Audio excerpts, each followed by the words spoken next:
Hey comic fans, Dave here at Ground Zero. It's Wednesday morning. That means it is time for your weekly look at what's new on the shelves at your favorite local comic book store. Now, it's also time to take another quick look at the wonderful intricacies of Marvel math. That's right, because it was just last week that everybody was all excited and a quiver over this book, the giant, triple-sized 875th issue of The Amazing Spider-Man. Now, this was not only the big finale to the Kindred saga, it was also the last issue for writer Dan Slott. And he tied up all the loose ends and plot threads that had occurred throughout his entire multi-year run and really gave a fitting sense of closure to his take on the character. So now, we're back just 1 week later with a brand new creative team and a completely different schedule, which should be a very new book. So does that mean we get another new number one? Not so fast, Marvel says. Instead, they decided to drop issue number 75 of The Amazing Spider-Man on us. Now, first off, it's got a new creative team. Writer Zeb Wells and artist Patrick Gleason promised to take the character in a completely different direction.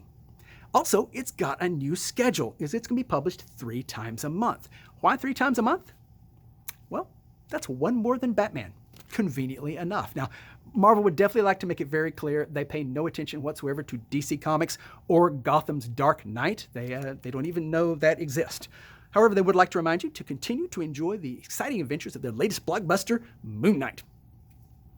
Meanwhile, back to Spider-Man. Well, Marvel did some math of their own and realized that publishing it 3 times a month, they will hit issue 900 in April of next year, followed immediately by issue 100 because they get the cool dual numbering thing going on. So either way, lots of anniversary issues to come and lots of presumably special priced issue. Either way, 75 is the new number one.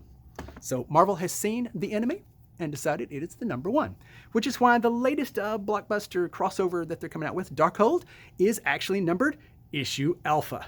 So no number one here. Instead, we get just Darkhold Alpha. So no more number ones, presumably for Marvel, at least for the time being. They would, however, like to remind you that they will continue to publish lots of number 2. The latest that we're getting this week is going to be Dark Ages. The second issue of that hits the stands this week, as well as a whole plethora of number 3 issues. For whatever reason, I guess we've finally moved beyond number 2. Although this one I definitely took for number 2, Avengers Tech On. I would have sworn it was number 2, but not. Apparently, it is issue number 3, so it is on the stands this week, as is the 3rd issue of Al Ewing's Defenders. This is kind of a neat book. I like Al Ewing because it's a very, very weird team, and Al Ewing does weird very well. Meanwhile, we also get the 3rd issue of Deadpool Black, White, and Blood. As always, see a doctor. Over at DC, however, they continue to always hit you with at least a double shot every week or more of Batman, and this week we get at least a double shot of Batman, as well as a brand new miniseries, Arkham City, The Order of the World. I kind of liked this, actually, mostly because of the art. Greek artist Danny definitely is reminiscent of the work that Tim Sale did. I like this. It's moody. If you like Long Halloween and books like that, kind of like that film noir take, this is actually worth picking up and at least taking a look at. So, brand new book from DC, Arkham City. Meanwhile, DC would also like to remind you they are the new home of the $10 book. They have several this week. First off is Who's Afraid of Darkseid? Take on the Who's Afraid of the Dark, because we are in October, so this is definitely a Halloween-oriented book with lots of spooky tales. Either way, it's out this week. Also, a new issue for Wonder Woman, the big 80th anniversary. It is out this week, and there are a whole bunch of different covers, so Wonder Woman fans, you can get prepared to spend a fortune. DC's okay with that. Meanwhile, over at the Independents, we get all the different numbers because they can count fairly high.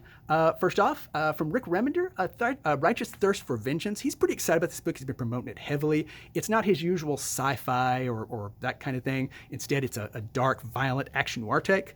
Either way, it is out this week.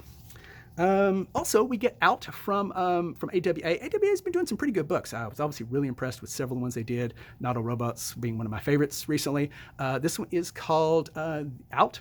It's a dark fantasy tale, including Nazis and bloody goings-on. Either way, it's moody, kind of reminiscent of the movie The Keep. If anybody remembers that obscure film from the 80s, well, this has a lot of that vibe going to it.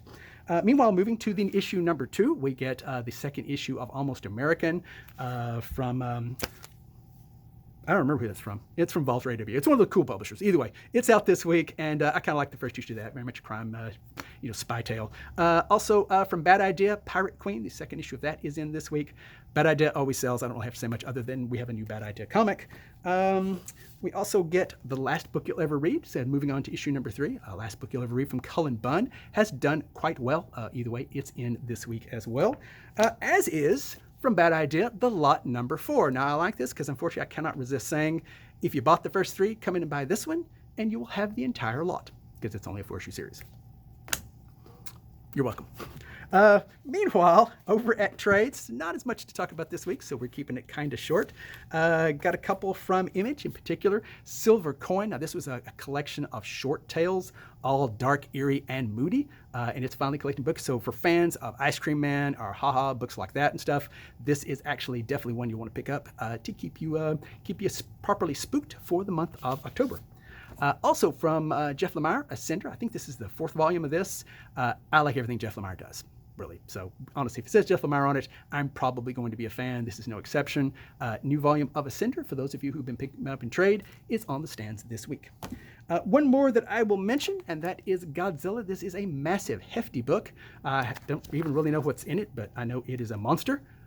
No pun really intended.